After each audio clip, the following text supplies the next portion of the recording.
All right, welcome everyone. Ignite session 8. Thank you for bearing with this. It's a long series of Ignite, but well worth your time. Today, well, let's get started here. Let's see where we're at here. We are in the middle of lead generation. So one of our last segments of lead generation, we've gone through generating leads and just the general concept around that, and knowing your numbers.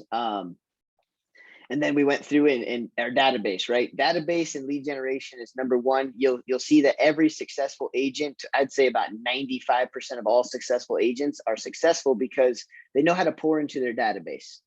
They know how to lead generate through just acquaintances, through their sphere of influence, through vendors, through every single person that you have contact information for. You got to grow that database. Your database is what turns into your business down the road, right?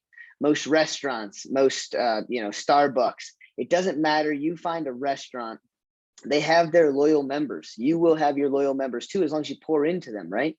The people that kind of frequently come back to different restaurants not only come back for the actual particular food that they're looking for, but they come back for the environment, the establishment. They come back for the specials. They bring their guests, they bring their friends. Our database is no different, right? And we need to grow that. And we also need to understand that our database is much bigger than just the number of our database, right? I always tell people this all the time. My sphere of influence is very small, tight knit. I have about 200 people in my sphere of influence. And those 200 people in my sphere of influence, I don't look at them as 200 people. I look at them as about 10 to 20,000 people, right? Because if I know 200 people and they all know 200 people that are close to them, or even if it's just 100 people that are close to them, it's thousands of people over time, right? And we got to do a really good job at making sure that we create that mind share with our database, not just our database doing deals with us, but their friends, family, and people that they know, love, and trust that they're willing to share with us to do deals with. Last week, we went over open houses at a high level. I could probably do a 6-hour open house class. So if there's anything that you guys have watched or thought through from the last video or from the last training, please reach out. Ask me any questions. I know Liz and I had a really good sit down about open houses after that. And today we're going to jump into social media. And then next week we will end lead generation segment with capturing more leads, how to capture them, how to convert them. I know we do a lot of that in scripts. But let's go over the entire Ignite series here. Hang on, we'll get chat. Yes, Liz says. Liz, what did you get out of our little sit down? What's one aha that you had? Well, I had a lot of ahas, but I think the biggest thing is figuring out who I am in the disc profiling. But just having a plan in action. I think for me, growing my database, calling them, just a bunch of things.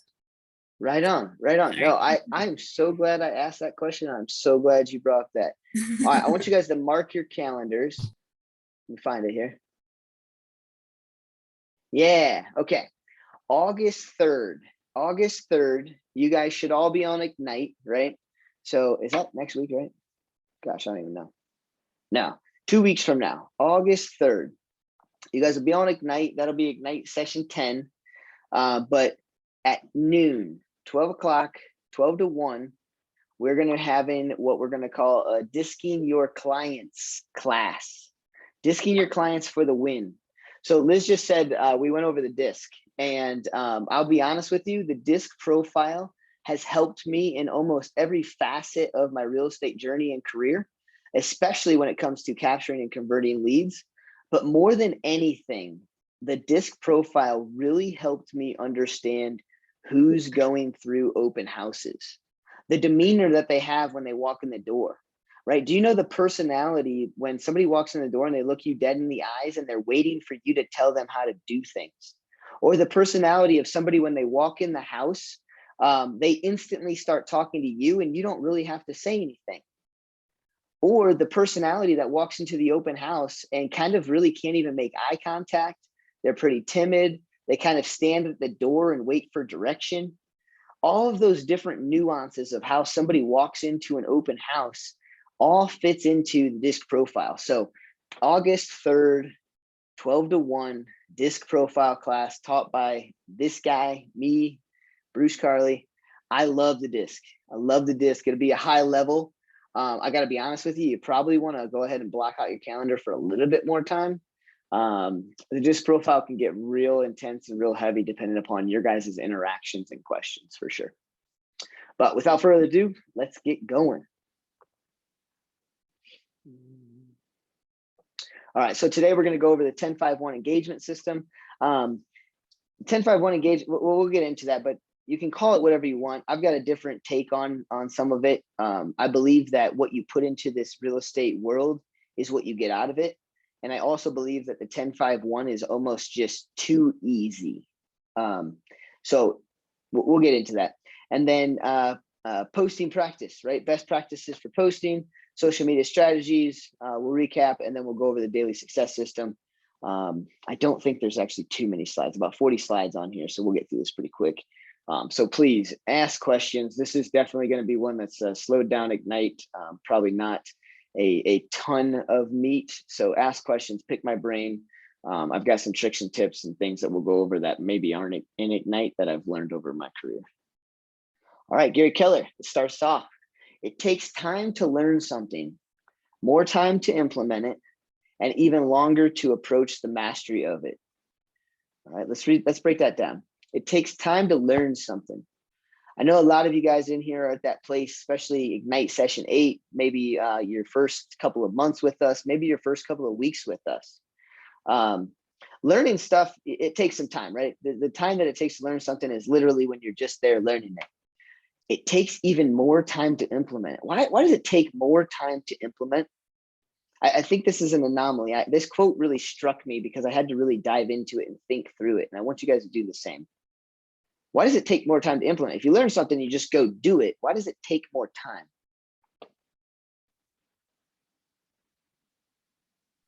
Because you have to master it.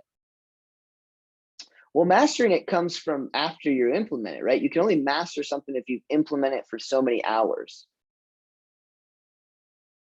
Why does something take more time to implement than it took to learn?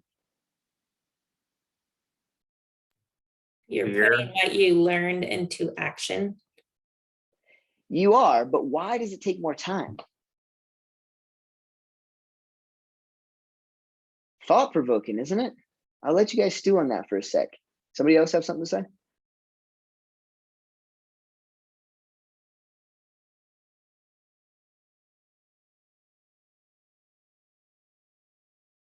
All right. Like I said, this stumped me for a second too. And once I started reading it over and over again, it kind of goes back to a lot of what you guys are got going on, right? And it kind of coincides with what we just talked about with the disc profile. Some things take so much time to implement, even though it's just as simple as just doing because of this guy up here, right? How many of you feel like you know something about real estate, but have a hard time picking up that phone? Get clammy and nervous when you go out and you start to door knock, or your first open house, or your second open house. Or let's say you've been doing open houses for a while and you get to an open house and you're sitting at that open house, say for 2 hours, and nobody comes in, and all of a sudden it's like the last 15 minutes of your open house and you get that first open house guest in. You start to get a little clammy. It's because we tell ourselves things. We tell ourselves things all the time. We also not only are afraid or are get in our own head in our own way to implement something. The other thing is we are easily distracted, right? When we want to learn something, we want to implement it. Typically, it's something new in our world and in our life. And I think we got to always remember that it takes more time to implement something, not because of the action behind what we're about to implement, but yes, Amy Wilson, great job. It takes more time to gain the confidence, right? It doesn't necessarily take more time to implement things. It just does take more time because we don't get started as fast as we need to, right? I always tell people, Hallie Bandy, you still on here? Yesterday we were practicing scripts together, and I had Hallie Bandy go round basically just rapid fire. And one thing that I noticed instantly, and I hope she noticed, was The first time she practiced a script on somebody, it was a little shaky. There was a little bit nervousness in the voice. The second person she went and practiced on, it was a lot better. The third person, she nailed it, right? And so it takes more time to implement it, because we not only have to go from learning something to implementing it, we have to practice it. We have to practice it over and over and over and over and over again, to Amy's point, to gain that confidence to then implement. And then it takes even longer to approach the mastery of it. Anybody know what Gary's definition, or not even, I don't even know if it's Gary's, but it's just a statistical definition of mastery. How many hours does it take to master something? 10,000. 10,000. 10,000 hours of doing something to master it. All right. So in our 6 personal perspectives, and I know we're going to get into social media, but you know me, I love different things that I can help grab your mind around things. So before we get into the meat of things, you guys really understand it, right? If social media or open houses or any one of the topics that we train at Ignite is something that you want to go out and master, understand that it's about 10,000 hours. So let's just take lead generation at its basic form, and let's go high level. High level meaning 3 hours a day, 5 days a week, right? So 3 hours a day, 5 days a week, that's 15 hours a week. All right.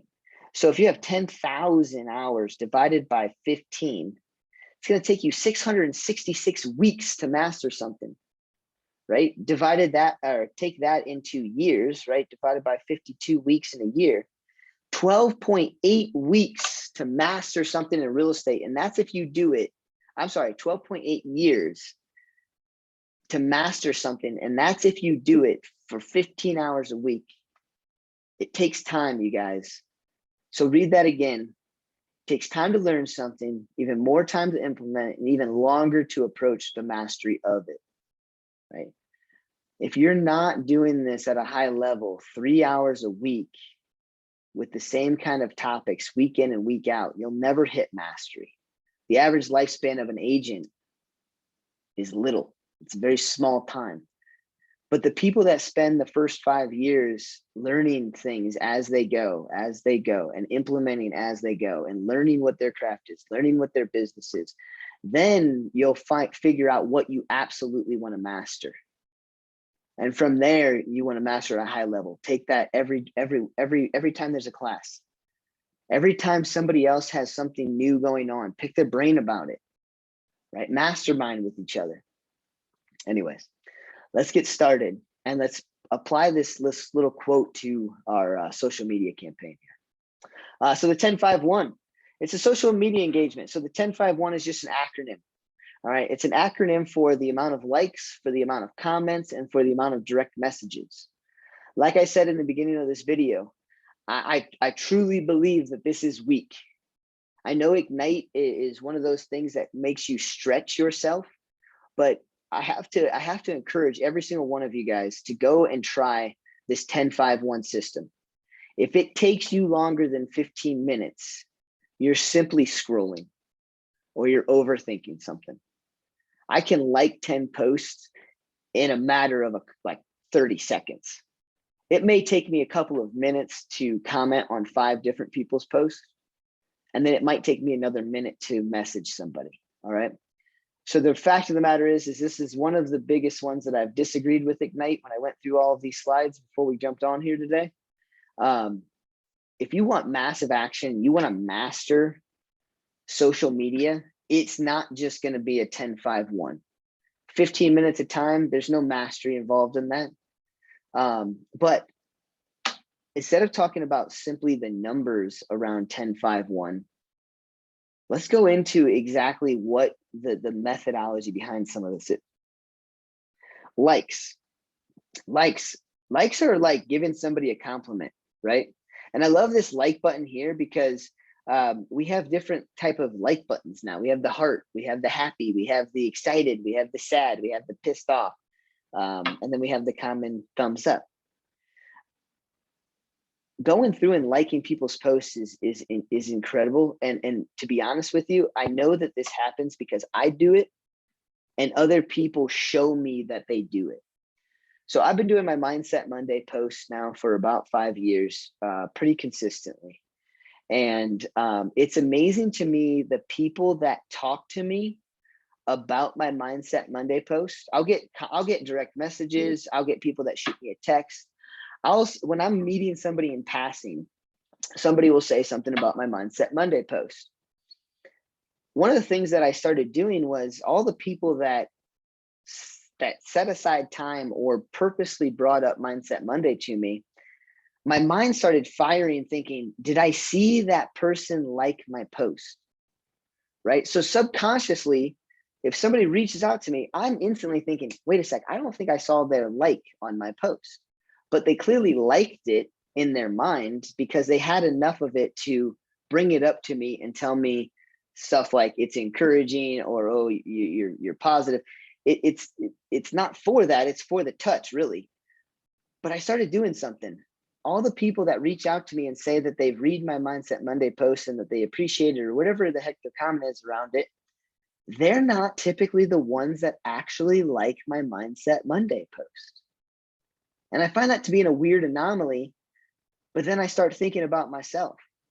I start scrolling through Facebook and I don't like every post that's out there, even if I like every post that's out there.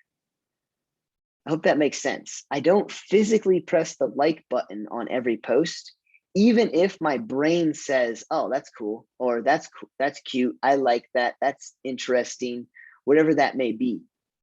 So the fact of the matter is you guys have a ton of people in your database, on your social media platforms that like your post, but probably aren't because you may not be physically liking their posts, or you're not getting in front of enough people.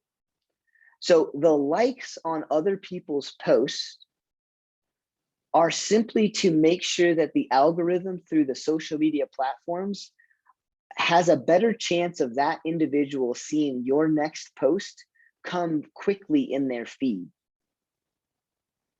That's how powerful some of these social media platforms are, and that's how much they really interact and dive into you as a person. If I go on to Facebook and I see Harry's post and I like it one day, and Harry decides to be consistent in his posting, then I'm going to naturally, the algorithm says, I'm going to see Harry's post again tomorrow if he posts. It may not be the first one. It may not be the 5th one. It may not be the 10th one, but it's most likely not going to be the 100th news feed on my social media page. If I like Harry's post again, now his posts are going to definitely climb up to the top of different things on my post. And so with this 10-5-1, the reason why I say this is too easy is because I haven't seen through any of these slides where Ignite makes this a business. So we have our real estate business and we got to do all the things. We got to lead generate. We got to work in and on our business. We got to do this, do that, create this. We're every employee of our business. But in every lead generation facet, I believe that we need to approach the lead generation facet in a systematic way that's very business-like. And so I want to dive really deep into this 10-5-1 around some nuances and around some things that I've taken over the years through Facebook classes, Instagram classes. Really cool that I forget what mortgage company it was. They no longer do it, but they used to go to Boulder, and at Boulder they have a Google and Twitter headquarters in Boulder.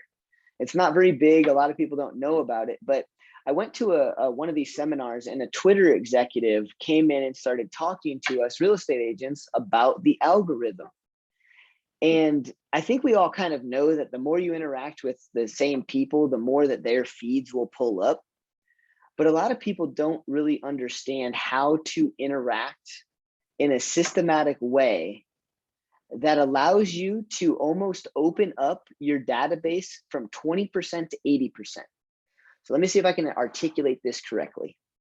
But at any given time, if you're just an average social media user, you're only going to see about 20% of people's posts that you actually are friends and contacts with. Only about 20%. Because what happens is those feeds feed you everything that they think you want to see. And if it's something that they think you want to see and you like that, every time you get back on, they're going to try and promote the person that you like and engage with. Well, since they're always on the top of your feed, you're always liking, commenting, and doing things with the same people typically. And so let's take this step further to open it up to about 80% of our database. So if you guys are treating social media as a business, here's what you need to do. Here's what you almost have to do. Well, we can almost do this in my social media. I hope there's nothing bad on there. Let's see.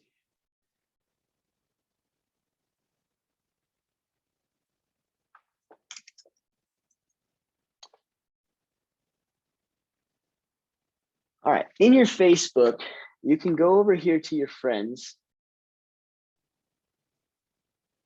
And now you have, not all your friends, all friends. All right, 2792. If you start to notice here, these friends are not in any particular order as far as some sort of alphabetical order, as far as mutual friends. Hallie and I have 31 mutual, Whippy and I have 1, Dean and I have 37. See, there's no rhyme or reason when you pull up this friends list, and so it can get pretty wordy. But a lot of times what this friends list is people that are new to your friends list. Hallie just started with us and I just added her. Candace is been with us for a few months, but I'm pretty sure I failed to add her when she first started. Whippy and I have been longtime coworker friends from back in the day. Anyways, all of these people are basically, if you really go through here, these are mainly the people that I have added in the recent future or have added or have interacted with in the recent future. So anyways, there's no rhyme or reason behind the Facebook and how it pulls all of your friends. So what I would suggest if you're making this a systematic approach is I'm going to go through about 10 of these friends, and I'm going to make sure on maybe a spreadsheet on something, I'm going to write down Hallie's name. I'm going to write down Whippy's name, Dean, Candace, Jason, Ian. I'm going to write down 10 names, and I'm going to go through and I'm going to find their last post, and I'm just going to go like it. Right? Oh, I already did that one. So I'm going to keep going. There we go. Next person. Like, next person. Like, next person.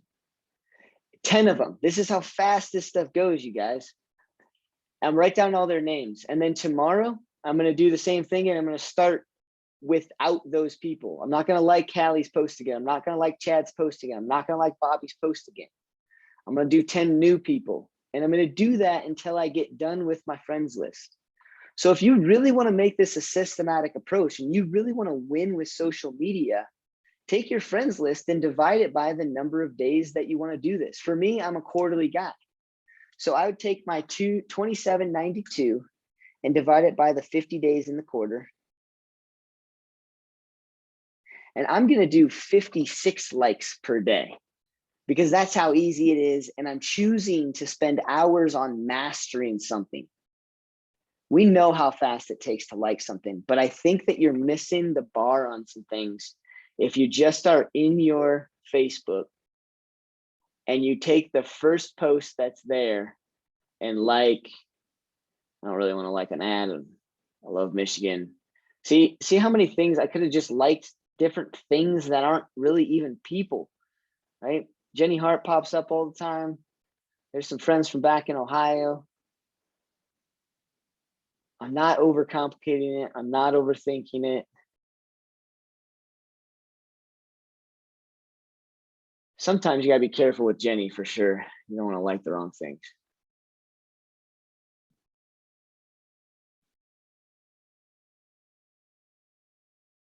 But going through and doing this every single day, you're going to create an algorithm that constantly shows you the same people. And that's not what you want to do. That's not effective. If you are going to just go through this social media feed, and if you're just going to go through that social media feed and like 10 people off the top of your list, I still want you to write down those names so that tomorrow when you jump on, you quit liking that same person's page or Facebook profile, because it's only going to keep populating those people. When you go through this list and you get through every single person, you like every single person's Facebook post. Some people haven't posted in a while. I totally get that. All right. So I think one of the questions that somebody has is, well, what if you see a post that's from like 6 months ago and they only ever post every now and then?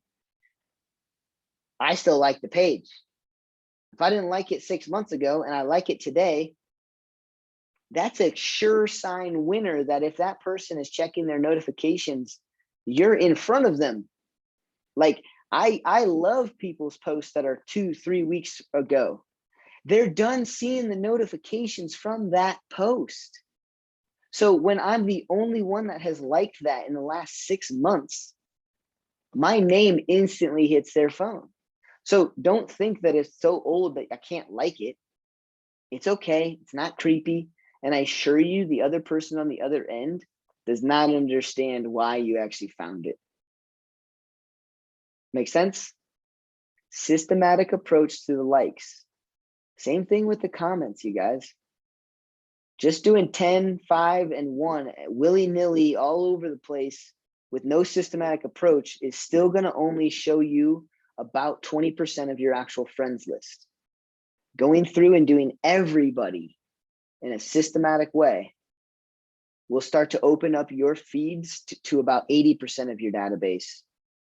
And then on the flip side, all of those people will now be people that you're in their feed. Okay. I would do that with likes. Break down that number by the amount of days in a quarter, which is 50. Get through every single person in 50 days and like their post, doesn't matter how long old it is. And then in the systematic approach, do five comments a day on different people's posts. You can make those the same people that you're also already liking their post, or you can do one better and you can do different people. And over time, all this stuff will start to jive. And I'm not going to try to get through all comments of all 2,700 people.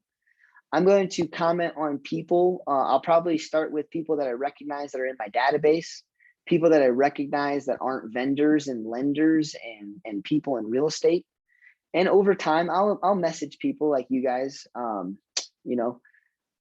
But if you guys ever see, I even do this to some of you guys. I have some go-tos. Keep crushing it. You got this. That's awesome. Smiley face with the sunglasses and the big arm emoji. That's like Bruce's staple because it doesn't take me too long. It takes me a very short period of time and it puts me in front of that person. Questions about the 10-5-1. I don't think we clearly defined it, but the 1 is a direct message. So in each social media platform, there's direct messages or DMs that you can do. Any questions about the 10-5-1? This is where interaction comes in, because here's what happens. I get done with this class and here's the phone call I get. I almost picked on Julie again. I'll pick on Jake. Hey, Bruce. Hey, man, I just got out of that and I'm doing my social media thing, dude. That was amazing. And so the message to the person, what am I saying? All right. How many of you just thought that and didn't ask me? Come on, interact, guys. Ignite. What am I saying to people? I just ask them how they've been. I mean, I post a good amount of videos on social media between my open house flyers and my actual open house and just other stuff I do. So people actually ended up messaging me. But yeah, you just talk to them and real estate will come up. Wait a second, Jake. So you're saying you don't overthink it? Nope, I do not. Not anymore. Not anymore. Not okay, anymore. Tell me about that. What do you mean not anymore? I used to like, oh, I got to bring real estate into it. Like, oh, now I'm in real estate. Like, do you know anyone?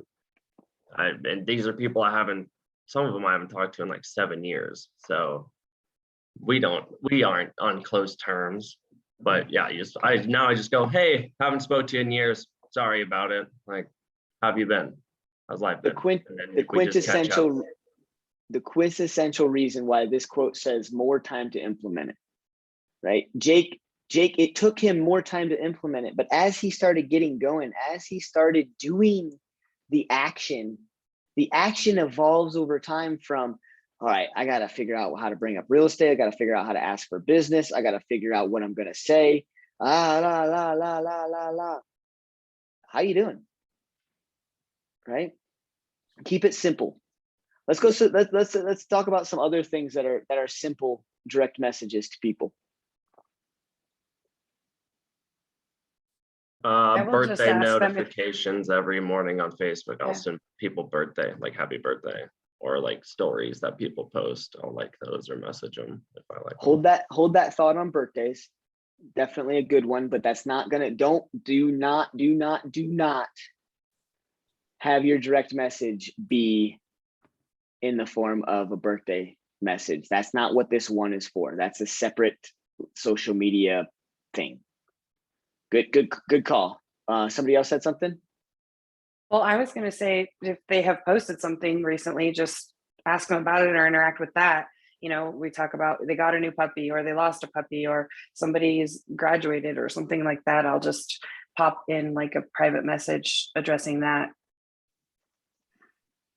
Exactly. Versus commenting like everybody else did, you know?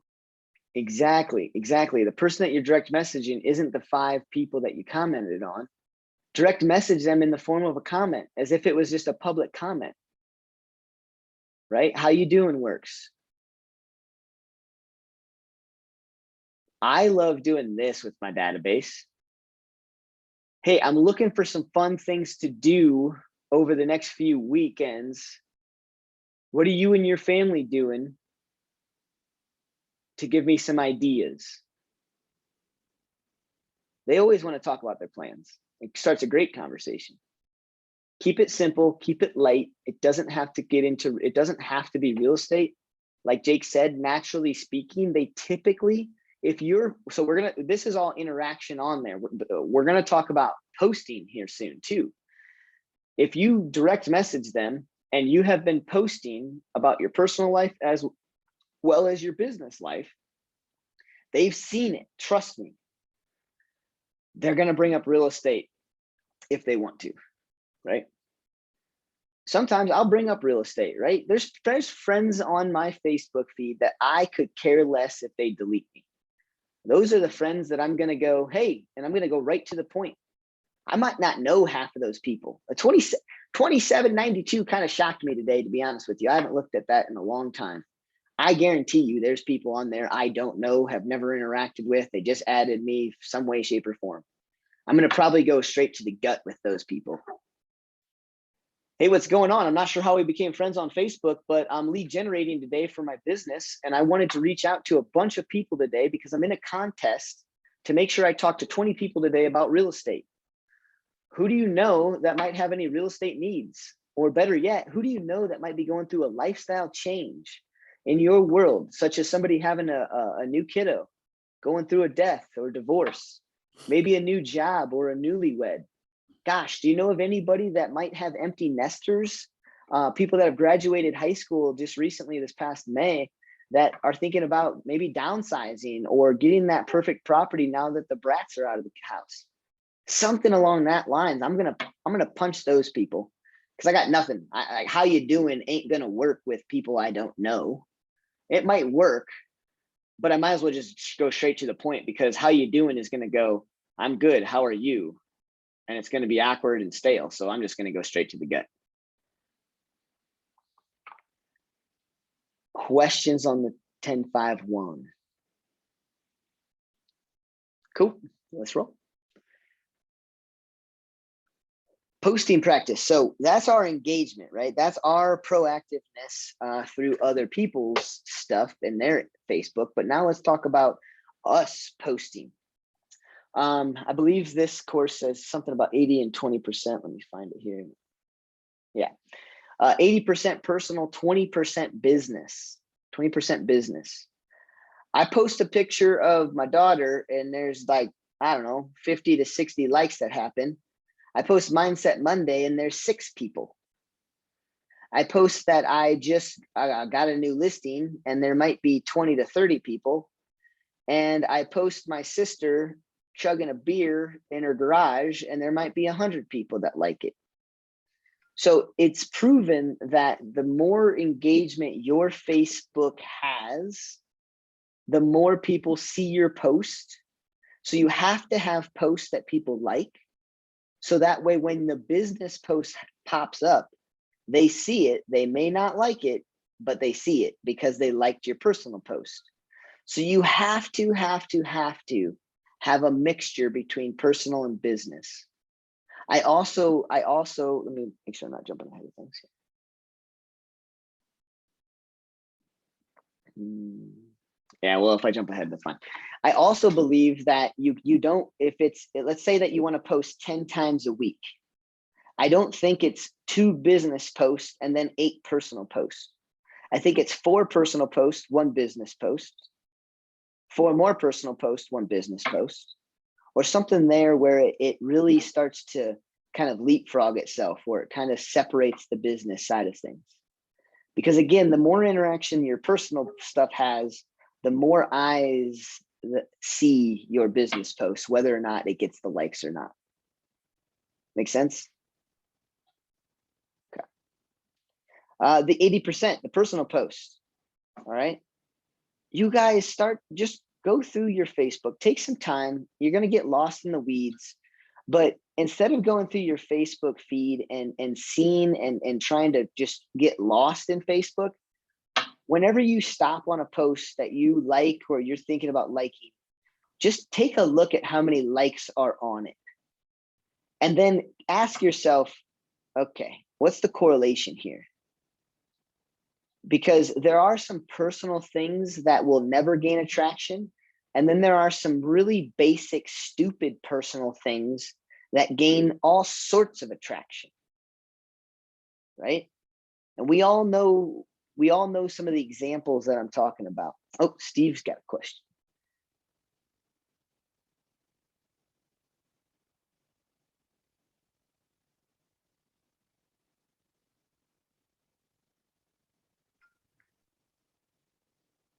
So I think I understand your question, Steve.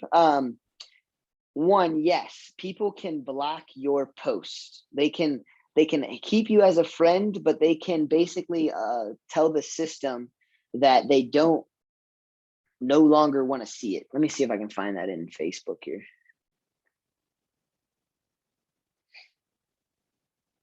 So you click on these 3 dots.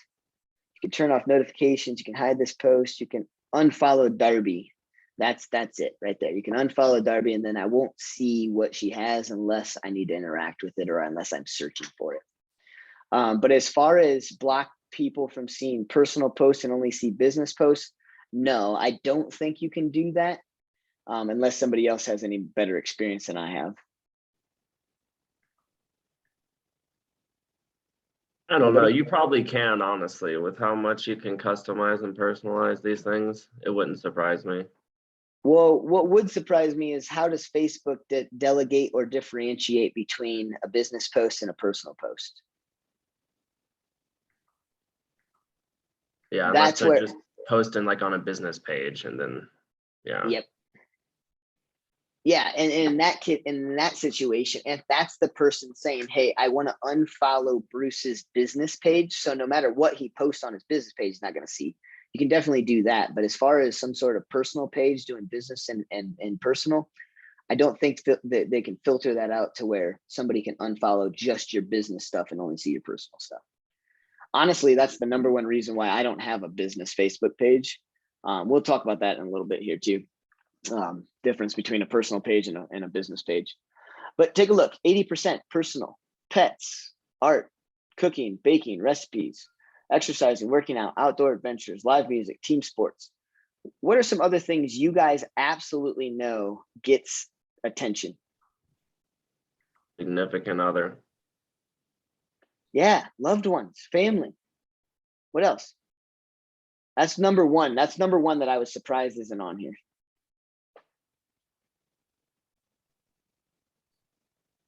Well, I don't know how much of a recommendation it is, but a lot of like political stuff or just all the polarizing topics get interest and interaction.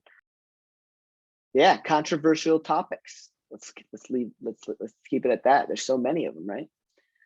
Steve said travel, new places.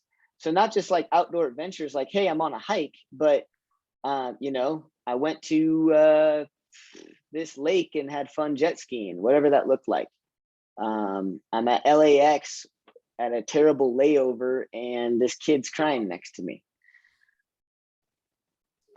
I encourage you guys on this type of things. If you guys are really struggling with having mass amounts of personal posts, I think, you know, a couple of the social media stuff that I have taken said, just start taking pictures throughout your day.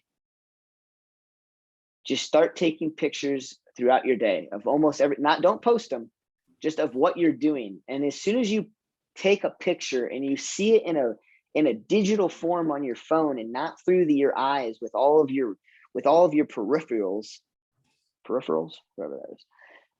When you see it on your phone, your brain automatically can start to think about a post versus me just sitting in my office thinking, well, what should I take a picture of? What could I do? You're not going to think it through. So just everywhere you go, everything that you do, right? I'm driving down the road and the mountains look great. Snap a picture. Right? The more that you snap pictures in your life and you look at them and reflect on them, the more that you'll see you always have a social media post available to you. Jenny Hart, she's just one that hits me when it talks about social media. She has over 5,000, not over because I don't think you can, but she has 5,000 people on her Facebook page. She posts some of the most random things. And I believe that's because she's constantly has her phone and constantly aware of a social media opportunity. But I think that came from practice over time, doing it. So one of the best things I've ever heard was just take pictures randomly for things that you're doing. And you'll pretty much always have some sort of social media content in a personal way. I'll never forget the one that blew my Facebook up was my dog got in a hold of a skunk and hated the smell of the skunk. So he decided to roll around in mud. And then he decided to bolt through the front door and trash my house. And he was a wild hyper pit bull, 80 pounds of mass, just wrecking through my house, pissed off that he smelled like a skunk. It was awful. And that thing went friggin' viral. I was blown away because I was so pissed off, I didn't even think about it. You know, the other thing you can do, Bruce, is tie a post in with business.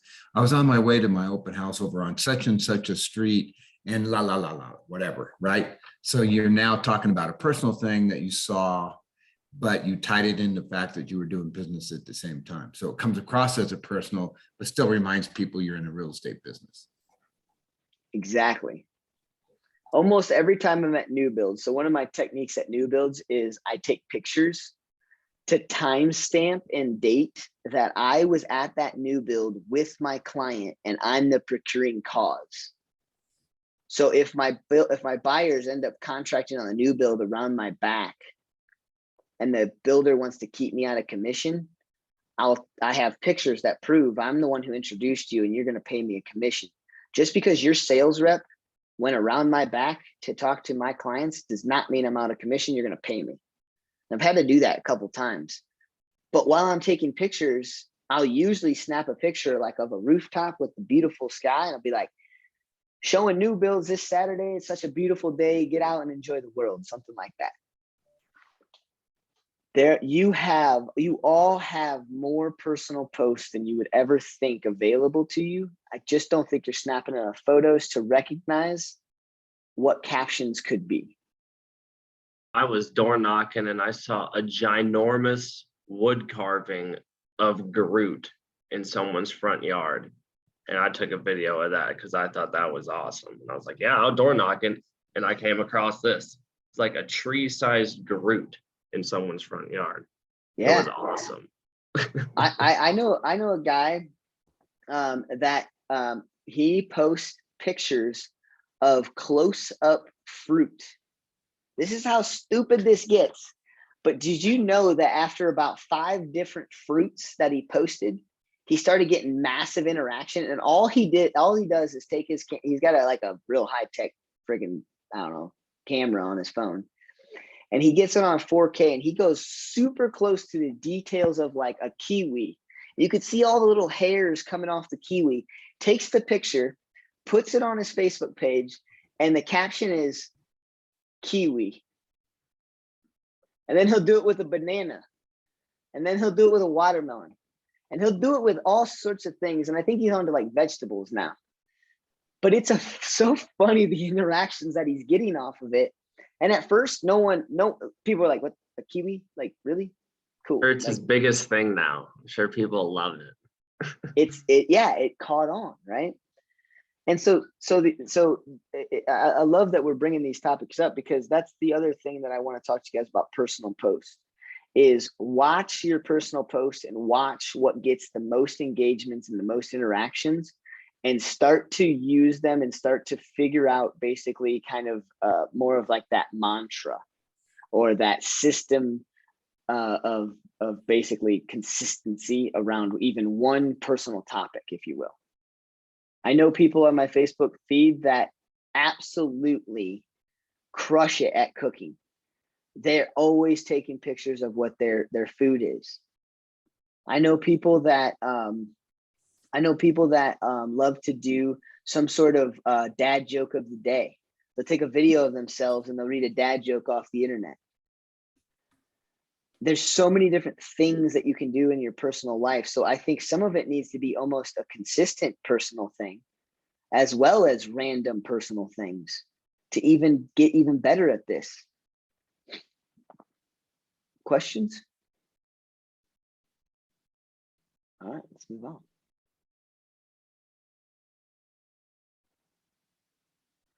Real estate business. Obviously, that's a little easier. I think there's right and wrong ways to do it, real estate posts, but I also think that just real estate posts are things that you have to be doing. You're not going to get the likes that you think you're going to get. All right. But open houses, just listed, just sold, awards, speaking events, right? If you don't have any business going on right now, then do what Jake does. Go take a picture of a house with a sign in the yard and say, I was out showing houses today and it's a beautiful day. Or, gosh, now that I'm in real estate, I see it everywhere. Right? Anything. Take a picture of the People front of the surprisingly like it. Like, I didn't post a video for a week because I couldn't walk. And my buddy was like, hey, like, I like your videos. Like, you better do it next week. Yeah. Things catch on. What are some other things that we want to master? If you guys don't have any business right now, you have no buyers, you have no sellers, you're not doing open houses, what are some other business things that you can post?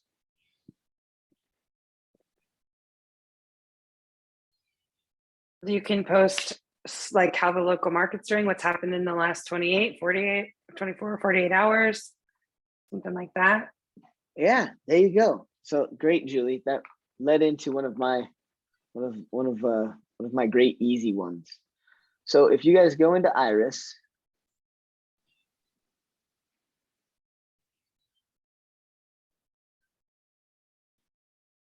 and I think everyone in Keller Williams they get like a free shareable blog like every week that gets emailed to you. You can just do that. I've done that before. exactly. There's free content from KWRI that comes out every week. A lot of us just bypass that, but great job, Jake. That's got your name on it and one. everything. Yep. Go to reports.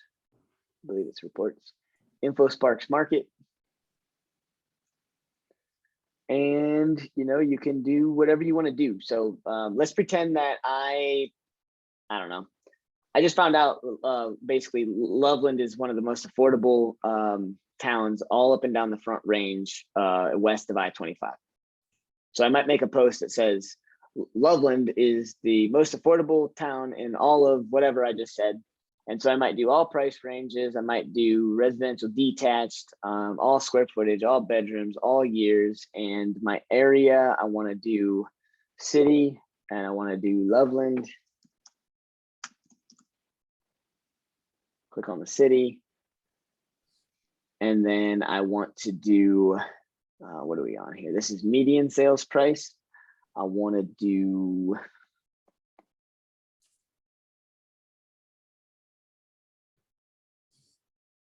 yeah, I get median's fine. That's fine. I'll do median, and then I'm going to create another area. I'm going to overlap it, and I'm just going to compare it to some things.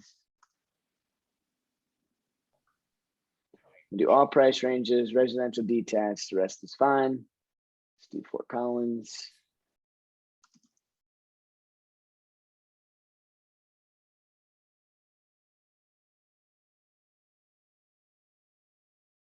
All right, so this graph clearly shows the message I'm trying to get across.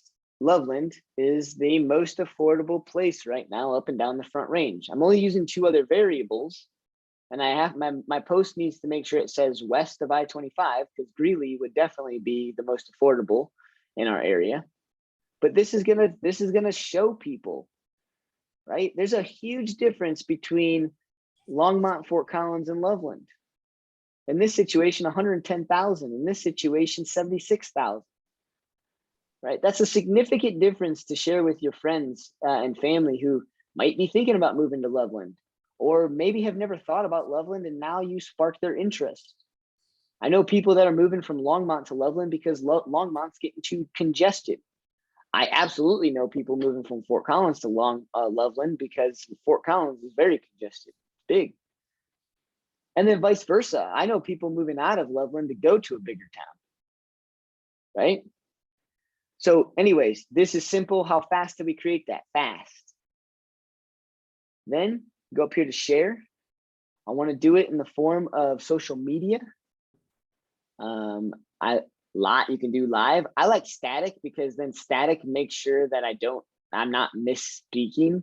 If I say Loveland's the most affordable city in all of the Denver Front Range west of I-25, and I do live, and all of a sudden Loveland has like 3 $20 million properties that sell in 1 month, it's going to look like Loveland's not the most affordable, even though it is, and it's going to change the stat, and then your graph's going to look like crap, and it's going to look like you're absolutely dead wrong.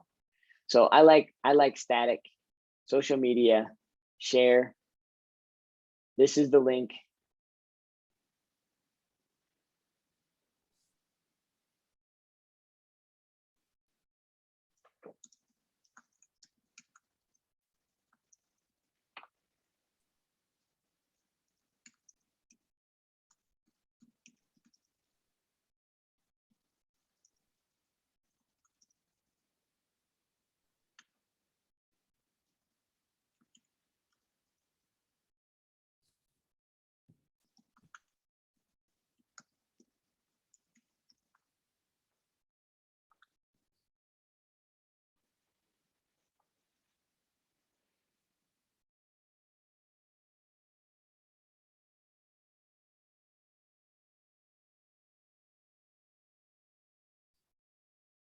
Shows off this pretty graph.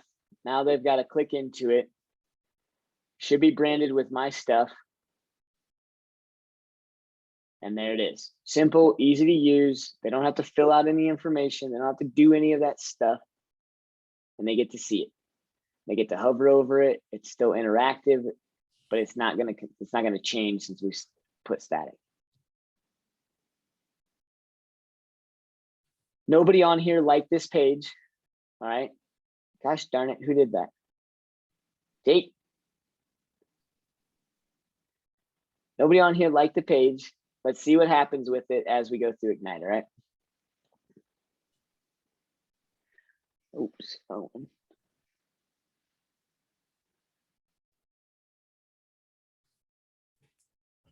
Where was I at? Oh, here we go. Community service. All right, community service. So we talked about personal, we talked about business. Any questions on those? All right, now let's get into some things that may, we're going to call it going above and beyond. There are other things that you can post that aren't directly personal to you, that aren't absolutely business. They might be more business minded because you're in business now, and it's not something that you would might post because you're not in real estate. Like my Mindset Mondays, that's a perfect example. It's not business related, but it's also not necessarily personal. It's becoming that way because it's been 5 years and it's just ingrained in me. But let's face it, it took some time to gain attraction. That thing never got any likes. I never got any feedback. I never got any comments. Now it's not but maybe 2 to 3 people a week I get some sort of interaction or reach out from those posts.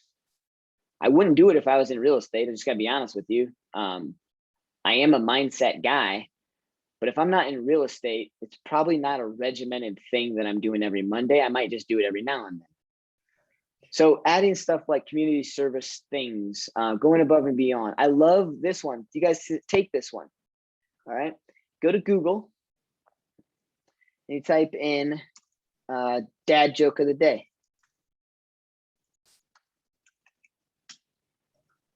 And there's pretty much a dad joke for every day of the year that you can rip off and duplicate. All right. What did the baby computer call his father? Dada. All right. Easy. Keep it simple. And if you're going to do it consistent and do it on the same day of the week. Another one I like is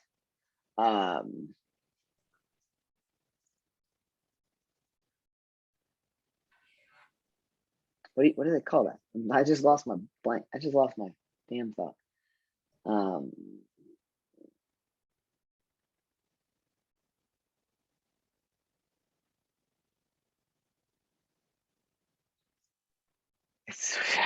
that's gone, huh? I know what I want to type. I know what it is, but I can't.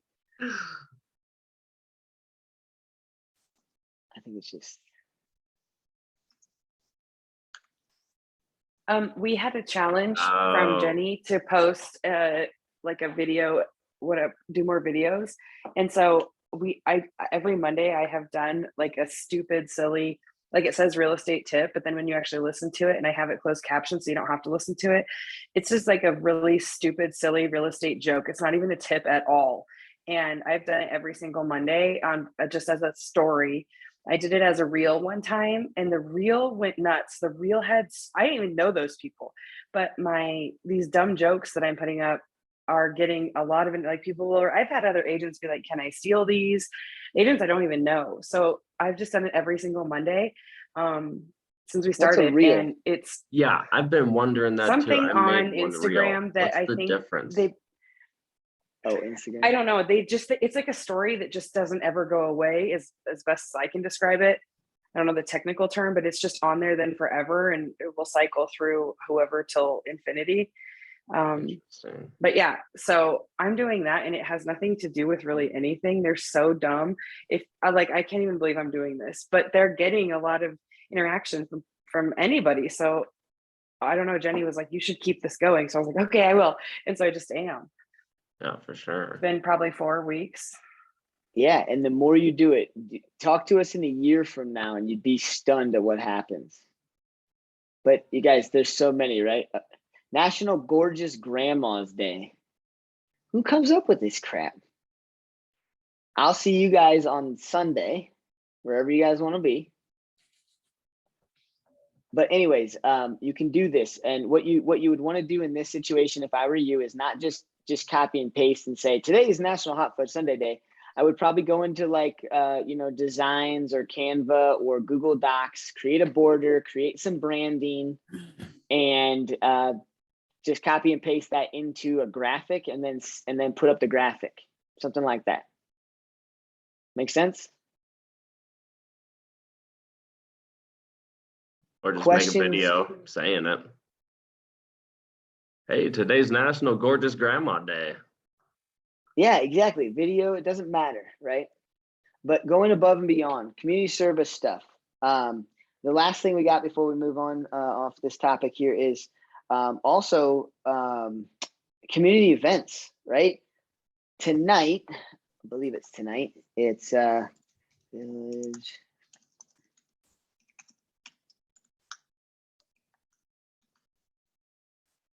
So in Longmont at the mall Yeah, tonight.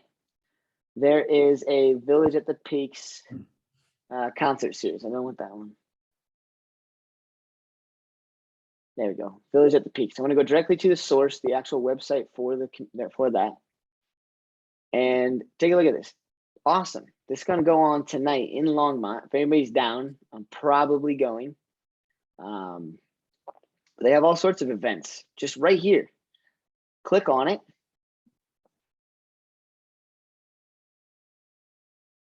Take this page and make a post about it. All right. Question. I know this stuff is dry, but I hope this is helping with some content, helping with some strive.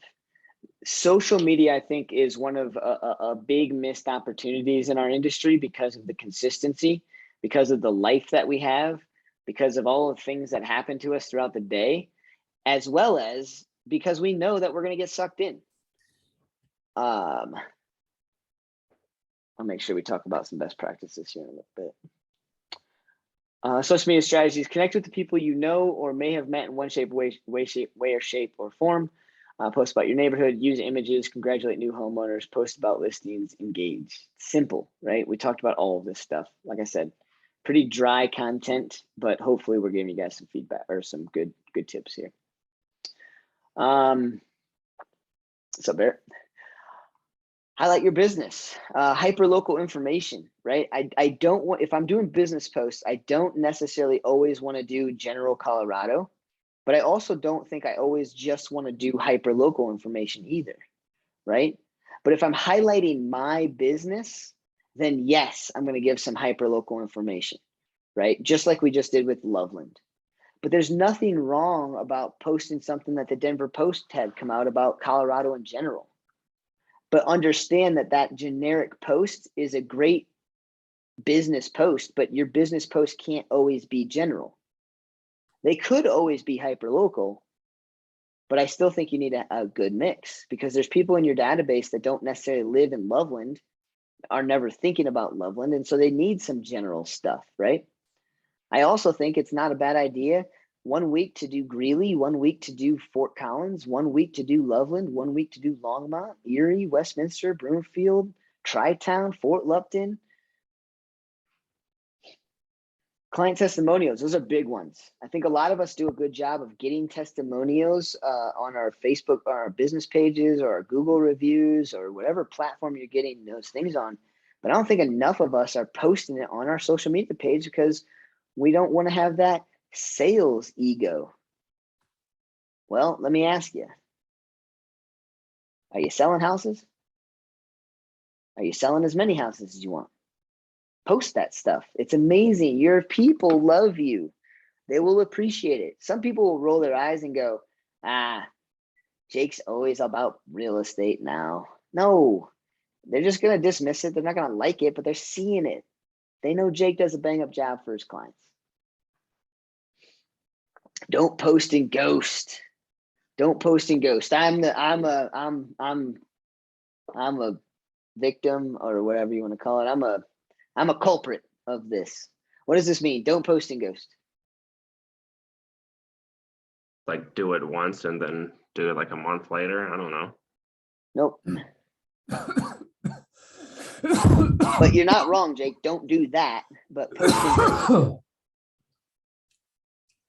Reply to comments that you get on any of your posts. Is that Matthew? Just replying to comments on your Yeah, post. no, I was just making sure that was Matthew. I can't see everybody's thing. Yeah, responses, right? Responses to people's responses on your Facebook page, right? I'm horrible with it. Sometimes you guys will see posts from me and you'll see comments where I responded to every single person. I will tell you that most likely the reason why you saw my post is because I finally responded to every single person. So it's an algorithm thing. When they post on your page and you comment off of their comment, they're more likely to see you. It also shows the algorithm that this post is getting lots of interaction. It's not just getting likes, and it's not just getting one comment. It's getting multiple comments through a combination of a dialogue through comments. That's why when Julie said you know, political posts. Political posts get a lot of different interaction. It's because people start arguing with each other on there or agreeing with each other, commenting off of comments. Commenting off of comments is a great way to boost your post to the top of other people's feeds, because the algorithm feels like if this is getting enough attraction, the next person to get on Facebook or Instagram also might have some comments to put on there. And so we should put it in front of them. Add value. Let's touch on this for a little bit. Add value. How can you add value in some of your online communities, online feeds? Vendors. Or yeah, right? If somebody posts something about, you know, anybody got any ideas for our backyard, we're having trouble. Get them a landscape designer, get them a landscaper, reach out to them, private message them. Is anybody on any community pages, such as like I'm on, I don't know, there's some stuff going on with Longmont. There's the Voice of Longmont and then the official Longmont page or something like that. Anyways, I'm on both of them. There's one where agents are all over that page and there's one where they're not. And so sometimes I'll post on there. But get involved with your community pages. Just type in your city and you'll start to see that there's pages out there for each community. I'm not just talking about the marketplace pages. But yeah, add value to your database, add value to community pages. Nextdoor, we don't talk about that a lot, right? You can't necessarily post your business on Nextdoor unless you pay for it, but you can certainly comment on people's posts, right?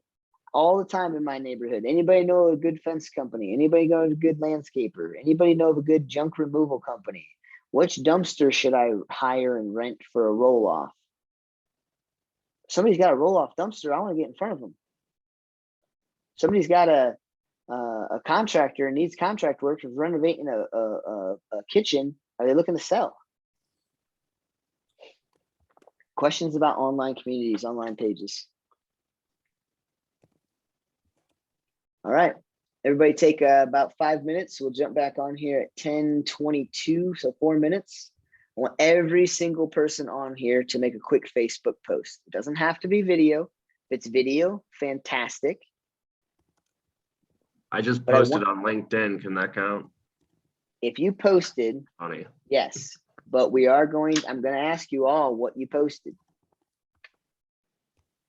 Cool. I'm going to hit the little boys' room too real quick.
All right, let's just go around the Zoom room here. 15 seconds or less. I don't want a big, long, wordy explanation around things. Jake, what did you post on LinkedIn? LinkedIn, Denver metro area stats, and Facebook doing our team's awards for June. So you're doing 2 posts. Awesome. Steve.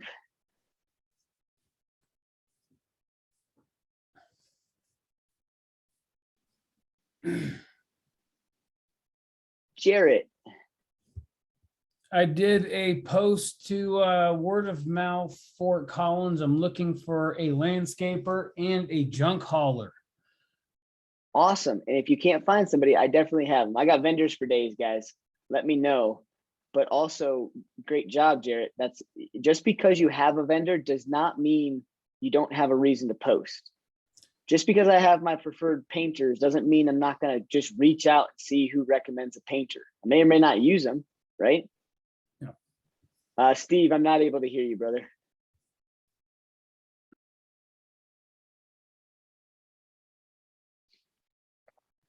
You can just type it into the response. Jackie.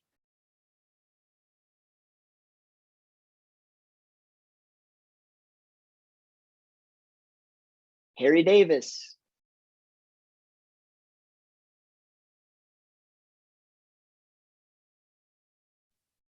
I'll go if no one else will. I was about to say, now I'm just going to take volunteers here.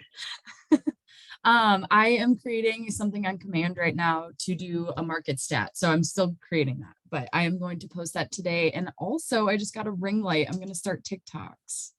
Nice. Heck yeah. That's kind of exciting. Amy Wilson. I did a personal post with a picture of raspberry cake that I made from raspberries in my backyard, saying my favorite thing about my house is the raspberries in my backyard.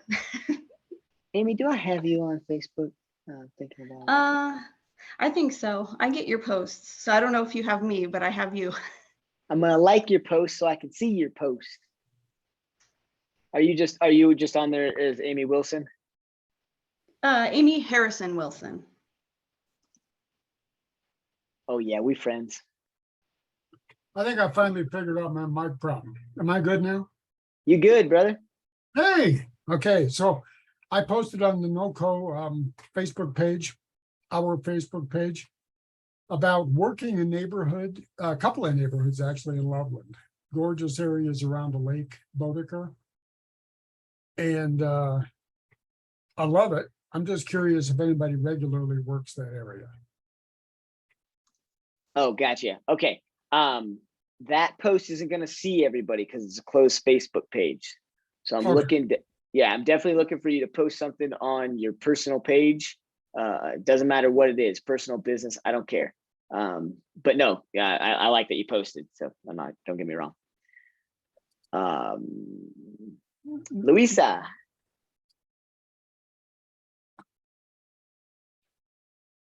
Come on, guys. This is Ignite. Interact with me. Hallie Bandy, Matthew, Dylan. Dylan's at work, so he gets a pass. I posted. Sorry, go ahead. I posted a picture of my boys that I've had in my camera for 3 weeks. Just Nice. saying they're my favorite humans. Simple. Simple. Hallie? There's this like music festival thing at Centera. It's a free local event, so I'm gonna post that for everybody to see. Liz.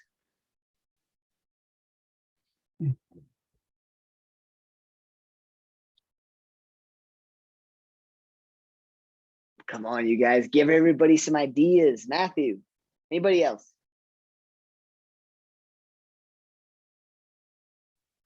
I just did an Instagram story post. I'm not big on Facebook. I don't care. Instagram story post. What was it about? I'm going to a car event this Friday. Heck yeah. All right. What did that say? It was just kind of an invite, and I said I'm going to be there if you'd like to talk about real estate.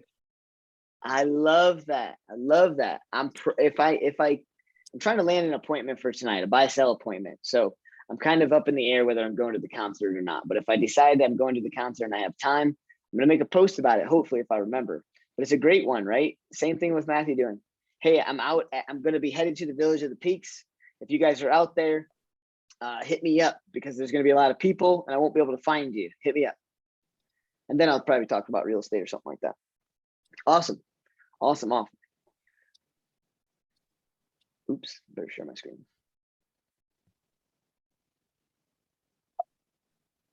Hey, Bruce, I'm back. Yeah. Hey. I shared a post on my personal page about the new development going on in Greeley.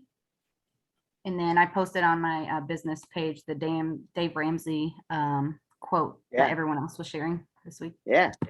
Yeah, do not feel, you guys, I get this a lot. Well, everybody else at our office has posted that. No, like 2,792 people on my Facebook page. I don't even care if all 300 agents in our office are on my Facebook page. There's still so many people out there that haven't seen that post. Post things, right? Jenny Hart's pretty good about providing content for us to copy and rip off and duplicate, right? I love that, Jackie. If anybody else is still working on or doing it, chime in at any time. I think you guys all need I had to a see. question about Rocky Mountain National Park timed entry. Does anybody know the best way to get in there for tomorrow morning entry to the park? Because you got to get a reservation. So your question is does anybody know how to get in there? You just go to Rocky Mountain National Park. Well, the way I'm accustomed to doing it is you got to log on at about 5 minutes to 5. And you got to keep trying to get on because at 5 o'clock they open the gate and the first 250 people in get to go into the park. Everybody else is locked out. They don't have any groups anymore?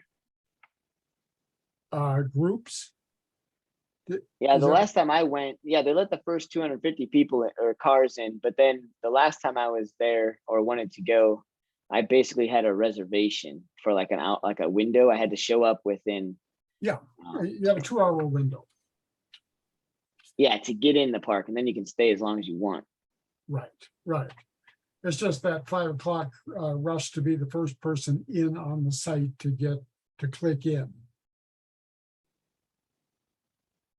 I just don't like having to make a reservation for where I'm going to be to do that.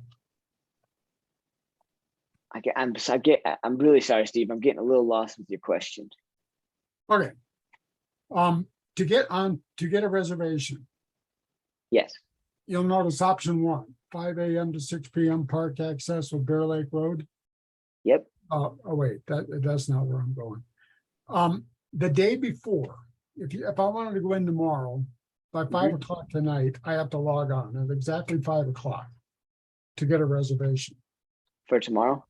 Yeah. If I'm as many as 5 minutes late, I could be locked out. Okay. And I'm just wondering if there's a better way. Oh, no, they run their own system and that's the only way I know how to get in. I don't think, anybody else know of any way? That's my post. Gotcha. Yeah, you just basically, I would just take this graphic. It's a beautiful graphic to copy and paste and put in there. Right. Yep. Okay. Great. No, Steve, I love that. Hallie's definitely struck home. This one strikes home too. Big time. That's value, you guys, right? Some personal posts don't provide any value. Some do, some don't. All right. A few more nuances, a few more strategies, right? I know we hear it over and over and over and over again.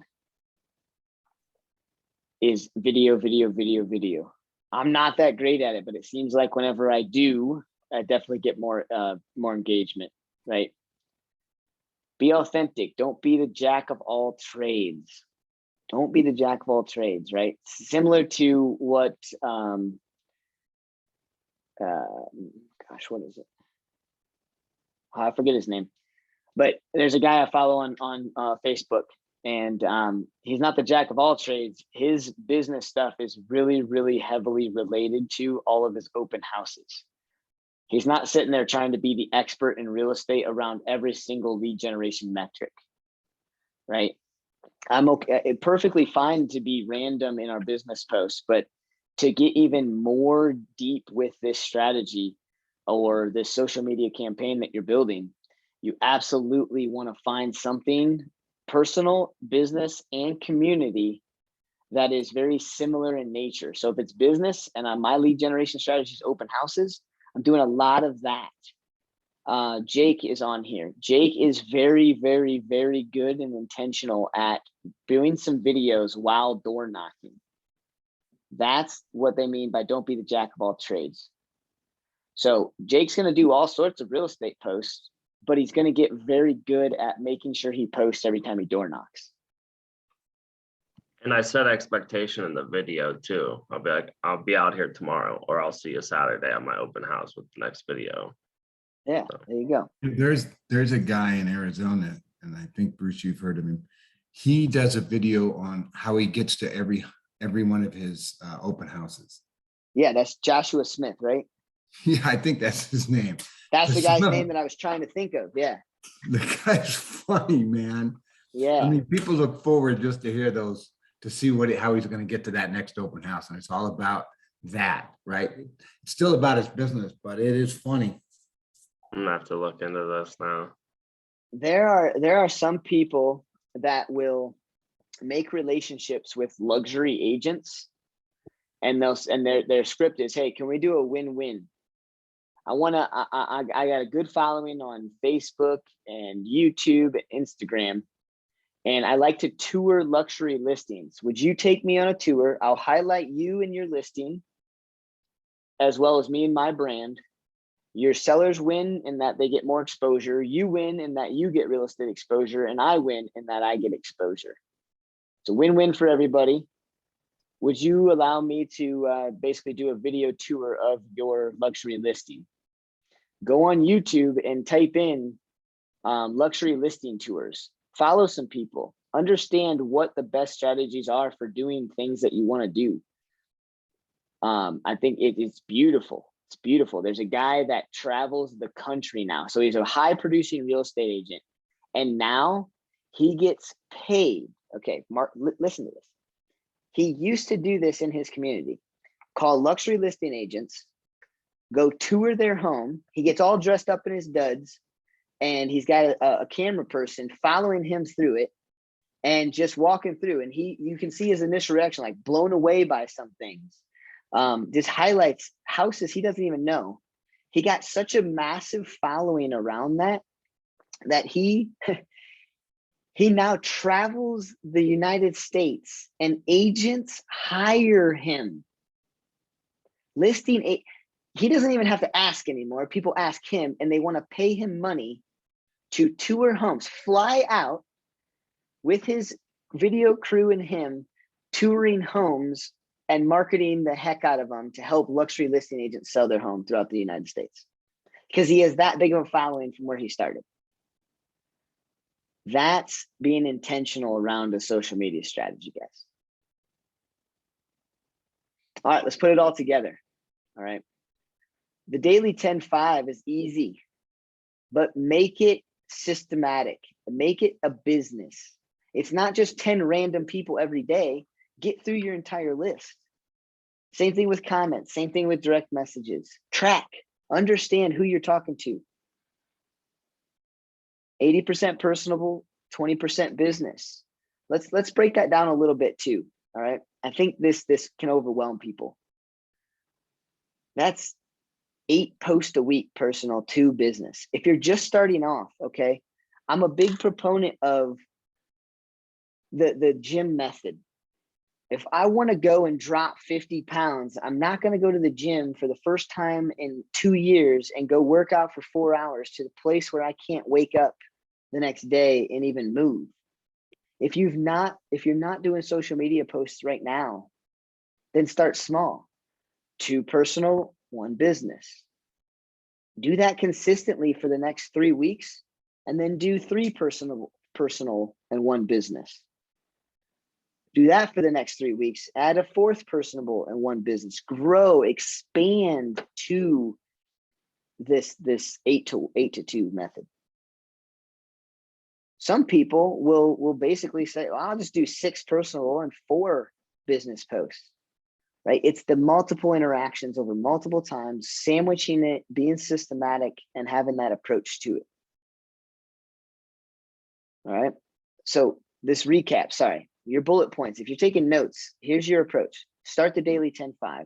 Go through your list and work the daily 10-5 through your friends list, not through your feed. Whatever you're posting right now, up it by 1. If you're used to posting 1 a week, post 2. If you're used to posting 3 a week, post 4. Do that consistently until you need to get to 5. Do that consistently until you need to get to 6. As you're working on those strategies, start to figure out how you can go above and beyond. Are you going to do the dad joke of the day? Are you going to do the national holiday of the day? Are you going to do Mindset Monday, Thirsty Thursday, Wacky Wednesday? There's all sorts, right? Freaky Friday. Go above and beyond. Don't post and ghost. Also look back at all of your posts and ask yourself, am I adding value to my post at least once a week? I don't believe you need to add value in every single post, but I do believe that if you're not adding value in your post, you're not going to get what you want to receive. I also believe that you guys should be doing stuff, and I know Ignite doesn't talk about it very much, but do interactive posts, right? I love when I post stuff like this. You guys ever see that that guy that's sitting at a booth, or he's got a table, and it's the change my mind guy, and there's always different blurbs up above his head that says, I like such and such, change my mind. I think Taco Bell has the greatest taco ever, change my mind. I love doing that with sports teams. Right? I think the Michigan Wolverines have the best organization in all of college football. Changed my mind. For any of you that know me, I'm from Ohio, and that post goes nuts because people hate Michigan from where I'm from. So not just adding value, but create interactive posts. Who do you know? Jarrett did it. Who do you know that has a landscaper that I could use for a potential client of mine? Guys got to get systematic with this. Don't just wing it. Questions, comments, ahas, concerns? A luxury listing tour. You just hire a professional videographer then to come with you? Well, when you first get started, oh, Steve, no, Steve, Steve, no, we got some rounds to go about now. I love it. No, Jake. So this guy started off with him and his phone. So if you, I believe it's the same guy I'm thinking. There's a couple different people that do this, but the one guy, he started setting up agent previews. So he wasn't tricking the MLS system to thinking that he was going to have agent showings. He was typing in previews, and he would go and he'd preview these homes with his phone.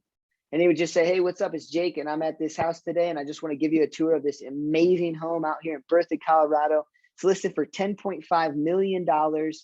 And I love what I do, and I wanted you to see this cool home too. And then he went and he posted. But then he got in trouble because he wasn't getting permission from the seller to post their home online. So then he evolved, and now it was a conversation. Hey, I want to promote your house for my business, but I also want to promote your house for your business. How can we make this a win-win? And he just started developing it and developing relationships with all these agents that had these multi-million-dollar listings, you know, and once he was done with his area, then he traveled the state and did it and really got to know agents and listings that have been on the market, you know, $5 million listings sit on the market for 200 days. The seller likely wants to sell it. And so if you can really work on that dialogue, hey, Jake, this is Bruce Keller Williams, and I got an odd request for you today. You see, I saw your $3 million listing, and I don't have any buyers, but I pride myself on doing home tours. And I was wondering if you would love to meet me out at your home. If you can get the seller's permission, I'd love to do a pretty awesome tour with you. I'd like to highlight both of us. I know we're at different brokerages, but I think that's perfectly fine. Your house needs exposure, your business needs exposure, and so does mine. This is a win-win for us. Would you like to maybe do a video tour? And then over time, Jake, you get more money, and then you can hire somebody to maybe follow you with a camera. And the guy that I follow, he didn't hire somebody. He took his girlfriend and she shot the video on his iPhone, just walked behind him. And then she went on YouTube and she started learning different techniques of how to hold the phone, how to go into a room, walk 2 feet in, stop, pan the room, and then walk to one corner, stop, pan the room, and then listen to the person talking. There's so many techniques on YouTube of how to do this. She just started YouTubing it. And then they bought a different camera. And then he was doing so many, she couldn't follow and stop. And then he hired somebody to go do it. It was an evolution, Jake. Yep. Just like anything we do in this industry, you guys see a lot of shiny red objects that really attract our eye. And we're like, oh, I want to go do that. That person doing it at a high level started from ground zero and worked their way up. They didn't just be like, oh, I'm going to start doing multi-million-dollar home tours. No, this guy started with like $200,000-$300,000 listings. Some people I know only tour ugly homes, ugly home tour. There's all sorts of different metrics out there, and it's pretty fun. It's exciting, and you can do it right now. It doesn't have to be multi-million. Work your way up to that, right? Some of those multi-million-dollar listings will do it if all you have to say is, can I send you a few of my other tours so that way you know exactly what I'm talking about, what I'm asking, and get back to me in a week or so. Like, build it from a systematic approach, and then you can crush it. You can't just start crushing something. Just like I can't go into the gym and lift 50-pound dumbbells day one.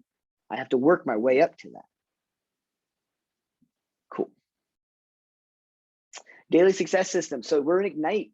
You've got to understand that Ignite is interactive as well as learning based. So this is a Wednesday that we learn. We learn for 2 hours. Now it's up to you guys to go do. All right. So heavily focused. I've got a roster right now of everybody that's on here. I'm going to be watching your Facebook pages, social media, Instagram. If you don't have me, put me on there. But I'm going to watch you guys. I want to focus on this daily 10-5. I want to see that you're doing these posts. I can't see if you're interacting with your own database, obviously, but I want to see that you're doing these posts. At the same token, you have to start understanding that social media does not take hours out of your day. If it is, you're overthinking it. You also need to be getting in 10 conversations a day, adding 10 people to your database. If let's play this rule: 10 people to your database a week if you've already uploaded all of your contacts. If you're brand new and still uploading contacts, 10 people a day, and 10 handwritten notes for the week. I know it says per day, but I do believe that we need to focus on the social media engagement. All right, guys, questions, comments, concerns? I believe there's a topic in my head that we didn't go over, and I really can't remember it, to be honest with you right now. Jake said it. Oh, birthdays. Yes. So birthday posts, that's not part of your daily 10, your 10-5-1. All right. Birthday posts just should be done at all facets all the time. All right. I think the best, okay. I'm not saying the most effective, or I'm saying the most effective. I'm not saying the most efficient. The best and most effective is when you see that list and you spend 10 minutes taking your cell phone and calling somebody out by name. Jake Brown, brother, Facebook told me you had a birthday. I hope you're having a great day. Dude, I hope you're crushing it. I hope you're doing something great tonight with the family. And as always, man, I'm thinking about you, and I was excited to see that it was your birthday on Facebook. Take care. I'll talk to you soon. Text. The most effective, not the most efficient, but you can make it efficient, right? 7-8 people on your Facebook a day that have birthdays, do it. 30-second videos, send it. I'd say the second best way is a generic video. Hey, what's going on? I heard that today is July 20th, and that means it's your birthday. I hope you're having a great day. I hope you're spending time with the people that you love, and I hope you're not working too hard. Make it a great day. Happy birthday from Bruce. Then that one video gets sent out to everybody that day.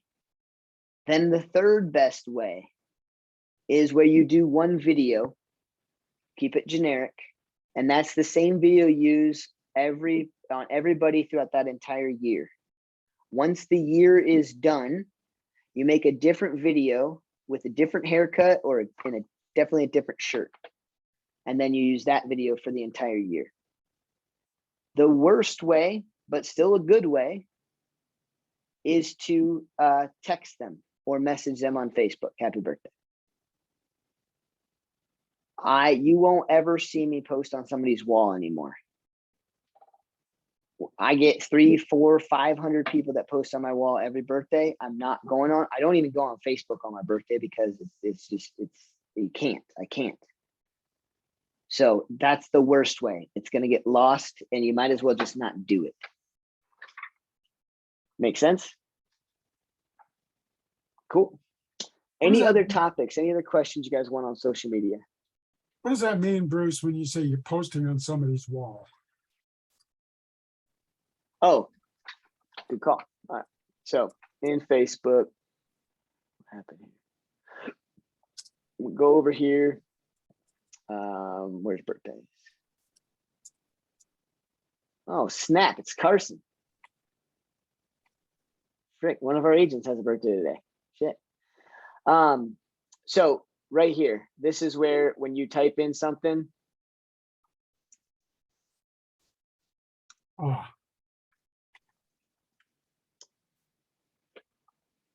It goes to Clint's timeline.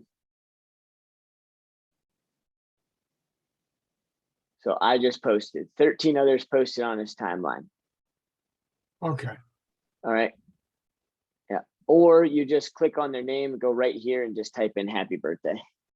But you can do it straight from, you can get them all knocked out right then and there, which is why I say it's the worst. It gets lost. So what I do, I click on birthdays. I click on this. And then if I'm going to message him, I'm going to message him right here. All right. All right. And that's a direct message.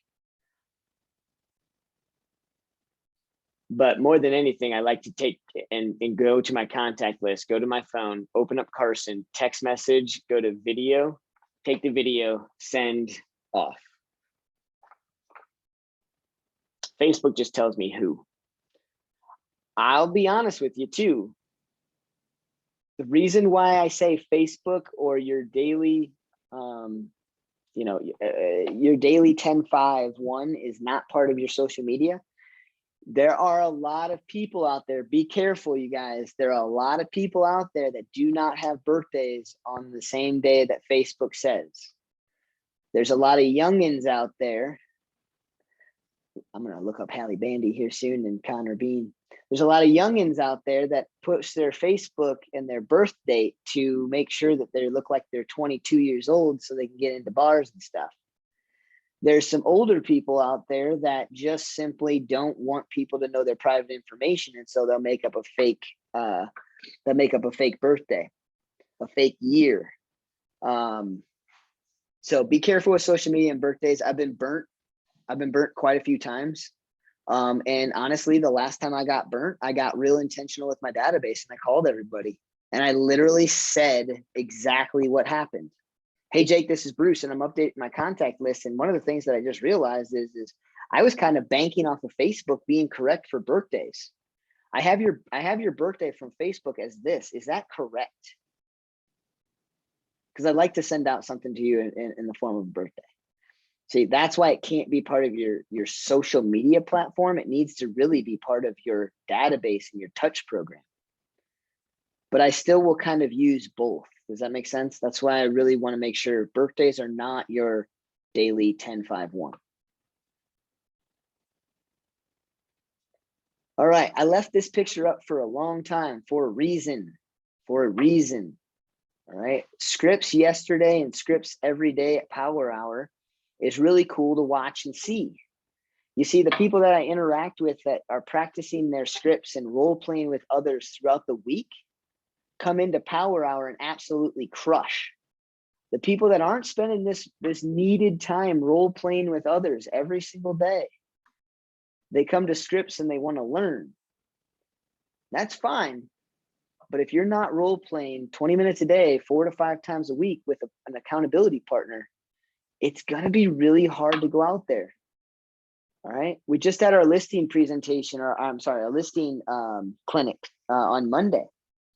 And this dude's been doing it for a long time. And every mega agent you will ever watch will always say the same thing. Why are we choosing to practice on the real people? Practicing over a cup of coffee, I lose $5. Practicing over a $17,000 commission check that I could easily win, I just fumbled over one spot, is disheartening. I don't know why we're doing that. I really appreciate the ones that go out and get it done. I do. The people that come in, maybe don't practice scripts, just go out and knock some doors and work through their shit. Great. But if that person also added just a little bit of role play every single day with what they're going to go out and door knock or do or call or meet up, network, you crush it even more, and you're not going to lose so much money. I've been failing to do that in our Ignite classes, and I've been watching Power Hour, and our groups are starting to separate. There are people that are practicing, and there are people that are coming to Power Hour to practice. Power Hour is where you want to role play with somebody live in person because you've practiced on your own and you've role played with others. You can come to Scripts and learn. I'm not saying don't come. I'm just saying be careful thinking that you've been in the industry the same amount of time as your peers when some of your peers are putting in more effort and gaining more traction faster. If you want to do that, this is the number one way, right? And it goes back to this quote here. Takes time to learn something. Takes even more time to implement it. If you want to learn a script, learn it at home by yourself at your leisure, and then take some time to implement it, meaning role play with other people. As you master it, as you go through it, you'll be better at conversion. You'll be better at lead generation when you get out there in the field. So go find your accountability partner. Go role play. Anything else, you guys, before we jump off here?